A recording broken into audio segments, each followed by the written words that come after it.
کیا حج تمتع والے طواف قدوم کر سکتے ہیں؟ اللہ اکبر. حج تمتع میں طواف قدوم کا معنی کیا آپ جانتے ہیں؟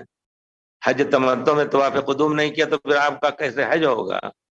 ہاں، طواف قدوم اگر نہیں کر سکے اور جا کر کے آپ وہاں عرفات وغیرہ سے احرام باندھے 9 تاریخ کو اور کچھ، تو وہاں ایک مسئلہ آتا ہے. لیکن حج تمتع میں طواف قدوم اور سعی دونوں ہوتا ہے.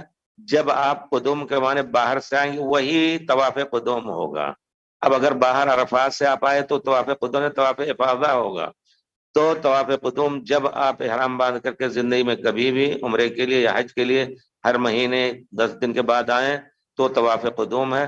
حج تمتع کے لیے طواف قدوم اور سعی دونوں ہے تاکہ وہ عمرہ بن جائے. اس کے بعد بال کاٹنے ہیں، اس کے بعد کپڑے پہن لینے ہیں. اور اگر کیا نام ہے قارن ہے تو وہ تمتع نہیں ہوں گے بلکہ وہ الگ اپنا رہیں گے طواف قدوم کر کے. پھر اس کے بعد اگر وہ سعی بھی کیے ہیں تو سعی ان کو نہیں کرنا پڑے گا.